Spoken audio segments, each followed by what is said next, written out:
Assalamualaikum warahmatullahi wabarakatuh. Dalam modul 2.1 ini saya mempelajari pembelajaran berdiferensiasi. Apa itu pembelajaran berdiferensiasi? Adalah sebuah lingkungan belajar yang dibentuk, yang diciptakan oleh guru dalam rangka memenuhi kebutuhan murid. Menurut Tomlinson bahwa untuk memenuhi kebutuhan murid ini dapat dilihat dari 3 aspek. Yang pertama adalah kesiapan belajar murid, minat, dan profil belajar murid. Ada 3 aspek tersebut menurut Tomlinson. Menurut Tomlinson juga bahwa untuk mengetahui kesiapan belajar murid ini beliau memberikan sebuah alat yang disebut dengan equalizer. Ini untuk mengecek kebutuhan murid itu apakah murid ini kesiapan belajarnya pada tahap mendasar dan atau transformatif, konkret atau abstrak, sederhana atau kompleks, terstruktur atau terbuka, kemudian tergantung atau mandiri, lambat atau cepat. Itu merupakan tombol equalizer yang dibuat oleh Tomlinson dalam rangka mendeteksi kesiapan belajar murid, kemudian minat dan profil belajar murid. Profil belajar murid ini ada tiga hal. Yang pertama, apakah murid ini gaya belajarnya itu auditori atau visual atau kinestetik. Itu dapat kita deteksi dengan melakukan tentunya untuk mengetahui gaya belajar atau profil belajar murid ini dengan cara melakukan asesmen diagnostik begitu. Kemudian untuk pembelajaran diferensiasi. Untuk pembelajaran diferensiasi ini kita dapat menggunakan 3 strategi. Yang pertama, diferensiasi konten. Apa yang dimaksud dengan diferensiasi konten? Yaitu bagaimana seorang guru menyiapkan materi ajar atau bahan ajar yang akan dipelajari oleh murid-murid itu. Untuk mengetahui bagaimana materi ajar yang akan materi ajar yang akan disampaikan kepada murid-murid ini dengan cara melihat kesiapan, minat dan profil belajar murid itu tadi.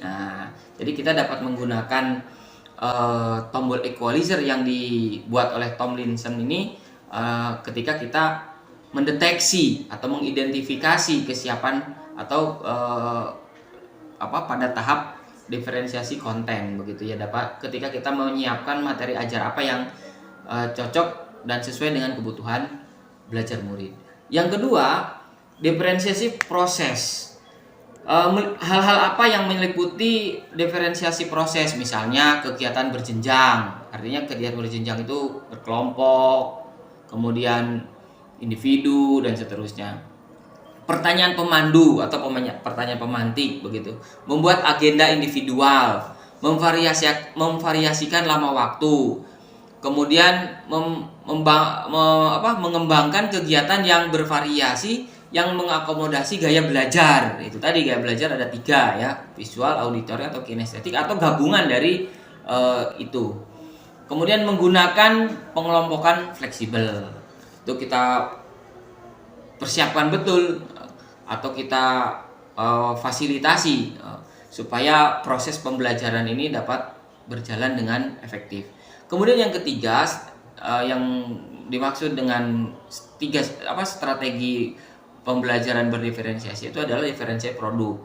Hal apa yang meliputi produk dari hasil belajar siswa itu bisa berupa presentasi, karangan, tulisan, hasil tes, pidato, rekaman, diagram gitu. Itu bisa dijadikan sebuah produk atau hasil belajar murid-murid. Untuk ini walaupun saya mungkin belum dapat memahami 100% apa yang saya pelajari dari modul 2.1 ini, tetapi sedikit demi sedikit saya berusaha untuk menerapkannya dalam kegiatan pembelajaran di kelas bersama murid-murid saya yang dapat Bapak Ibu saksikan pada tayangan berikut. Wabarakatuh. Sebelum kita mulai praktek sujud, Coba kalian perhatikan dulu tayangan berikut ini, ya. Ada tayangan. Oke, ini ada beberapa warna, ya. Ada warna tertulis warna apa saja itu? Merah, hijau, biru, coklat, putih, kuning. Oke. Kalian perhatikan dan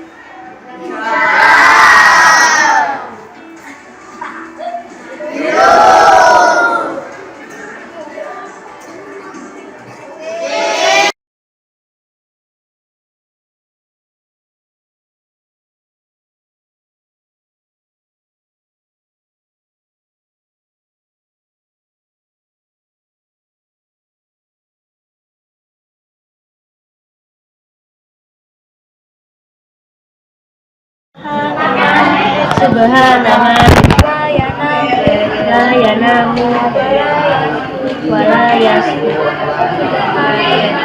Subhanallah, la yanamu wa la yasku.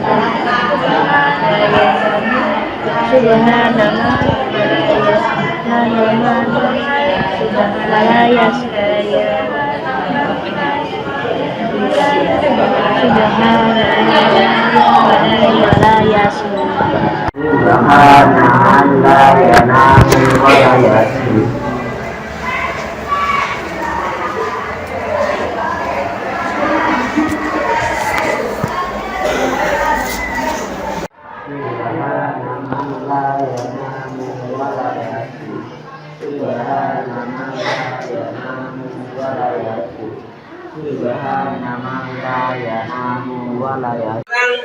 Sekarang sesi presentasi, ya. Tadi kalian sudah praktek sujud sesuai dengan bagiannya masing-masing. Sekarang kita presentasi hasil pengamatan kelompok, ya, terhadap kelompok lain yang praktek. Paham? Oke. Ya. Silakan kelompok mana dulu yang presentasi kelompok ini, ya. Silakan maju ke depan. Stop. Assalamualaikum warahmatullahi wabarakatuh. Perkenalkan kelompok kami. Saat kelompok lain praktek sujud, ada beberapa kekurangan. Menurut saya, sikap dosen saat sujud kurang tepat karena tangannya kurang diangkat, tetapi bacaannya sudah benar dan jelas. Menurut saya, posisi kakinya tidak benar. Bacaannya sudah jelas dan tepat. Menurut saya, mereka sudah melakukan sikap yang sempurna dan bacaannya sudah. Menurut saya, sekian dari kelompok kami. Wassalamualaikum warahmatullahi wabarakatuh. Assalamualaikum warahmatullahi wabarakatuh. Perkenalkan, nama saya Aura Angelita Aliansa dari kelas 7A. Ingin mengucapkan bahwa pembelajaran agama hari ini sangat menyenangkan dan tidak membosankan. Semoga mendapat nilai yang maksimal dan memuaskan. Saya akhiri. Wassalamualaikum warahmatullahi wabarakatuh.